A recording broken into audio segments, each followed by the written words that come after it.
보존하려 하심이니라. 아멘. 오늘은 완전한 지혜, 온전한 자라는 제목으로 함께 말씀을 잠시 살펴보도록 하겠습니다.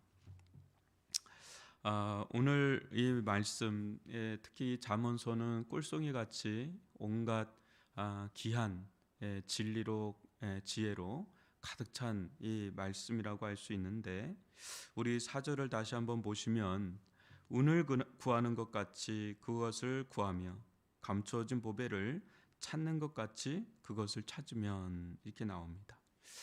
비유를 하는 겁니다. 우리가 하나님을 하나님 경외하기를, 또 지혜죠, 지혜.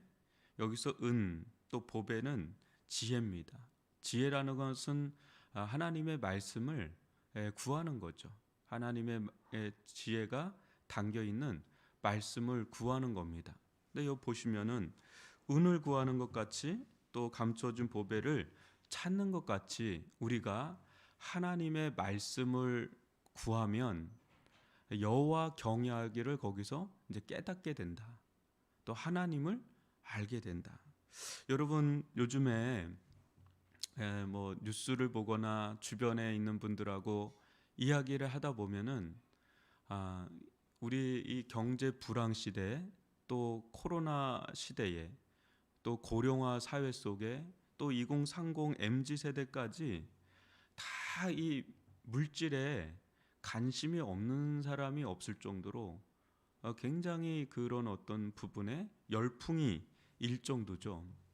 그래서 몇 년 전만 해도 이 코로나 시기 전후로 우리 영끌이라는 말을 듣지 않았습니까? 영혼을 끌어모은다 하는 말로 부동산에 이제 투자해야 된다. 또 주식 열풍, 뭐 이런 이야기들이 최근에 엄청나게 주목을 받고 그렇습니다. 이제 그런 것을 보면 우리가 은이라든지 어떤 보배라든지, 오늘날로 말하면 어떤 자본이죠, 물질이죠. 근데 그런 것에 대해서 이렇게 우리가 구하는 것 같이 하나님의 말씀을 우리가 구하면, 실은 이 잠언은 솔로몬이 지은 거지 않습니까? 시편은 다윗이 했는데 이 두 사람이 공통적으로 왕이에요. 모든 것을 다 소유한, 다 가진 그런 권력자란 말이죠. 그런데 이 사람들의 공통적인 또 특징이 뭐냐면 그런 것을 넘어선 사람이죠. 그런 걸 넘어서서 하나님의 말씀, 하나님의 지혜를 누구보다도 추구한 사람들이에요. 아주 이게 좀 특별한 사람들이죠. 근데 그런 것을 구하는 것처럼 하나님의 말씀을 우리가 구하게 되면 그 속에서 여호와 경외하기를 깨닫는다는 거죠. 여호와를 어떻게 이게 대우해야 되나, 우리가 이렇게 하나님과 대면해야 되는가. 우리가 사람과 관계를 맺을 때도 저 사람이 어떤 사람인지 좀 알고 거기에 따라서 서로 이렇게 상대하는 게 있지 않습니까? 하나님도 마찬가지예요. 우리의 핀트에 맞게 하면 그분과 소통이 안 되겠죠. 그분이 어떤 분이신지, 뭘 원하시는지, 어떻게 할 때 기뻐하시는지를 알아야 이제 그분과 소통이 이루어지는데, 그런 여호와 경외하기를 깨닫고 하나님을 알게 되는 그런 은혜들을 누리게 된다는 거예요. 그러면서 이제 6절을 보시면 이런 말씀이 나와요. 대저 여호와는 지혜를 주시고 지식과 명철을 그 입에서 내심이며. 그러니까 하나님을 우리가 구하고 하나님의 말씀을 구하게 될 때 여호와를 경외하는 법을 배우게 되고 하나님을 알게 되죠. 그때 하나님께서 우리에게 지혜를 주신다는 거죠. 여러분, 우리가 세상을 살아가면서 지식이 굉장히 중요하지만 지식보다 더 탁월한 게 지혜거든요. 지혜는 삶의 기술이라는 말을 하잖아요. 그러니까 우리가 교과서에서 배울 수 없는, 학교에서 배울 수 없는 수많은 인생의 난제들이 있습니다. 특히 우리는 또 신앙이 있다 보니 신앙의 세계에서 어떤 걸림돌, 장애물, 수많은 난관들, 이럴 때는 또 어떻게 해야 되나, 저럴 때는 어떻게 해야 되나, 그거는 지식의 차원을 넘어서는 지혜거든요. 근데 주변에 아마 이런 분들이 있을 거예요. 많이 배운 분은 아닌데 이야기를 나누다 보면 삶의 지식은 별로 없는 것 같은데 지혜가 있는 분들이 또 있습니다. 지혜가 있는 분들. 근데 또 어떤 분들은 두 개가 다 겸비된 분들이 있죠. 굉장히 지식과 명철이 있어요. 그게 어느 임계점을 넘어서면 지혜로 그게 탈바꿈을 하는 경우도 있죠. 지금도 우리가 코로나를 겪으면서 또 시대가 너무 많이 바뀌면서 여러분 얼마나 많이 사람들이 이야기를 합니까? 수많은 책들이 쏟아지고 유튜버에도 수많은 정보들이 쏟아집니다. 이걸 뚫고 나가야 되는데 어떻게 가야 되는가? 근데 그럴 때 필요한 게 지혜가 너무너무 필요한 거예요. 삶의 지혜가 어떻게 살아야 되는지. 세상의 사람들도 그것을 엄청 구합니다. 근데 우리는 하나님으로부터 오는 지혜가 또 있어요. 하늘로부터 오는 지혜가. 이것을 하나님께서 이제 주신다는 거예요, 선물로. 그 입에서 주시는 지식과 명철이 있다는 거죠. 예수님을 상대하는 바리새인과 서기관들이 깜짝깜짝 놀라는 거예요. 너무 어디서도 볼 수 없었던 말을 툭툭 내뱉는데 너무 지혜로운 말들을 하는 거죠. 그 영적인 지혜죠. 신령한 지혜죠. 그러면서 7절에 보니까 그는 정직한 자를 위하여 완전한 지혜를 예비하시고 행실이 온전한 자에게 방패가 되시나니. 여러분 우리가 하나님을 경외하면서 하나님 앞에 정직한 길을 갈 때 하나님께서 완전한 지혜를 예비해 주시는, 우리에게서 나온 지혜가 아니라 위로부터 내려오는 지혜니까 완전한 지혜죠.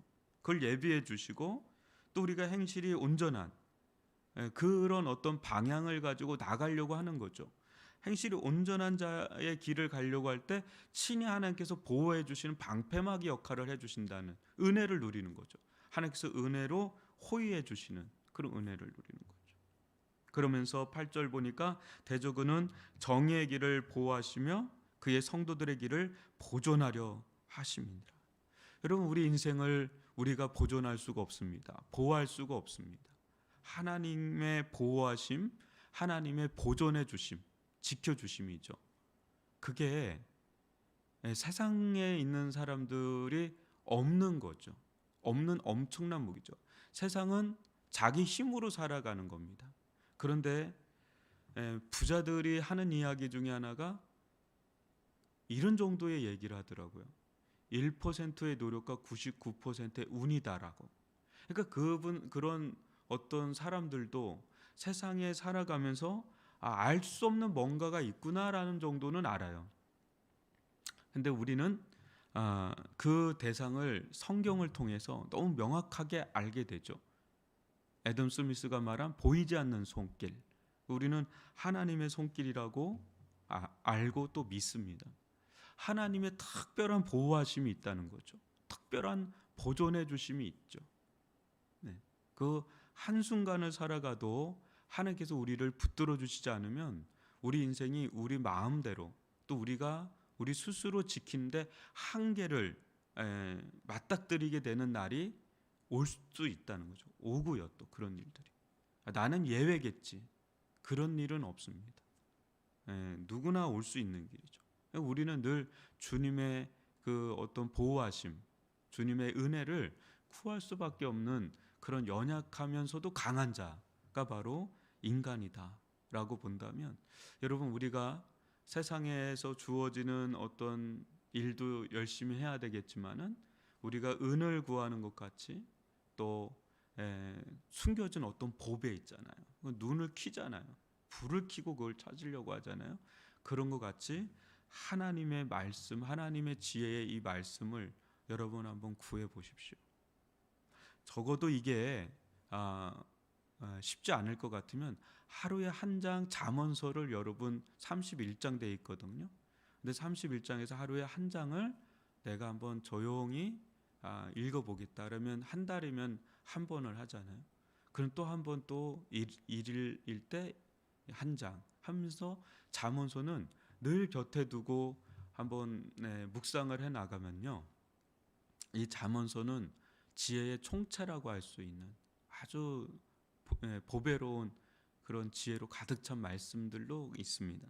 그래서 이런 말씀들을 여러분 가까이 두시고 읽고 묵상하고 생각하고 좀 더 좋다면 그걸 한번 또 적어보고 그걸 내 삶에 적용해보고 이런 삶을 꾸준히 나가다 보면 우리가 어느 순간에 굉장한 지혜를 얻게 되는 경험을 하게 될 겁니다. 조금 더 나간다면 시편을 한번 읽어보십시오. 시편을 한 장을 또 이건 길지 않아요. 시편이 또 짧지만 기도문이거든요. 그럼 그걸 가지고 또 기도가 잘 안 될 때는 그냥 시편을 읽는 게 기도예요. 그래서 그렇게 기도하는 거죠. 읽다가 이 구절에서 좀 와닿으면 주님 이렇게 해요 주옵소서 하면서 넘어가고 그래서 그렇게 시편과 잠언을 겸비해서 읽어 나가다 보면 우리들 가운데 굉장한 유익이 되는 말씀이에요.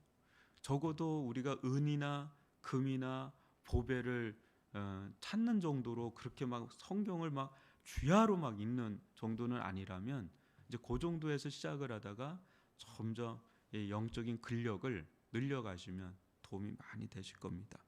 오늘은 들은 이 말씀을 가지고 여러분 기도하고 묵상하다가